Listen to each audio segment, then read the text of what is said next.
Ayan, ituturo ko naman sa bidyong ito kung paano maglagay o mag-upload ng ating documents or files sa ating Google Drive link.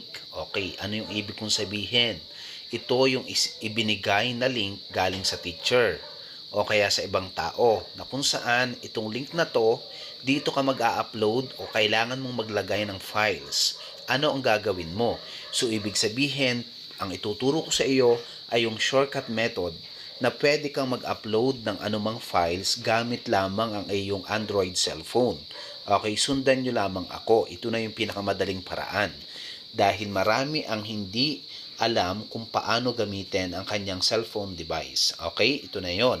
Una, click nyo muna yung link na isinabmit sa inyo, yung ipinasa nyo sa inyo. Okay?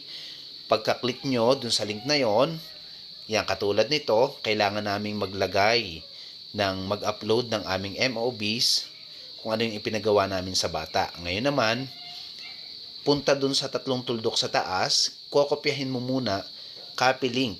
Okay, kokopyahin mo muna yung link ng iyong paglalagyan. Okay, pagkakopya, click copy. Then, pagkakopya, pupunta ka ngayon dun sa Google Chrome. Pagpunta mo sa Google Chrome, kokopyahin mo sa Google Chrome yung iyong kinopyang, pwede kang gumawa ng bago. Okay, kakopy natin dito, copy paste, then ayun, lalabas na yung ating desktop site kasi kailangan lumabas itong desktop site. Ayan, may logo ng Drive or Google Drive. Kailangan lumabas to kasi kapag hindi ito lumabas, mahihirapan kang mag-attach o maglagay o mag-upload. Okay, now, lumabas na ngayon to. I-click mo na ngayon to na kung saan, i-click mo na kung anong subject ka o anong folder ka maglalagay. Okay, halimbawa, mag-create ako ng folder. Okay, tingnan natin. Punta ako dun sa subject namin, mathematics. Ayan. Ayan. Okay, pupunta lang ako doon.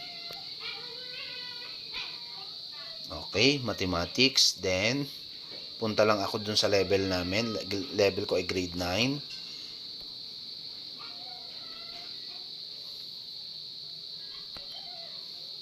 Okay, grade 9. Then, ang pangalan ko, punta lang ako dun sa pangalan ko. Ayan, okay. Nandun lang ako sa pangalan ko. So, ibig sabihin, nandito na ako ngayon sa desktop site. Pwede na ako mag-create ng folder. Okay, anong gagawin mo lang? Mag-plus nyo ka lang. Kita mo itong plus nyo. Kiklik mo lang yon. Then, pwede ka na mag-file upload. Pwede ka mag-new folder. Okay, folder upload. It's up to you. Okay? Halimbawa, naglagay ako ng panibagong folder. Ayun. I-rename mo lang siya. Then, pagkalagay mo, pwede ka nang mag-simula. Okay? Halimbawa, naglagay ako dito, MOBs. Okay, ay video. O sabihin na natin, video performance. Okay, create. Then, lalabas na yung video performance doon. Then, kiklik mo lang yon. Ayan. Palakihin lang uli natin. Pagka-click mo doon,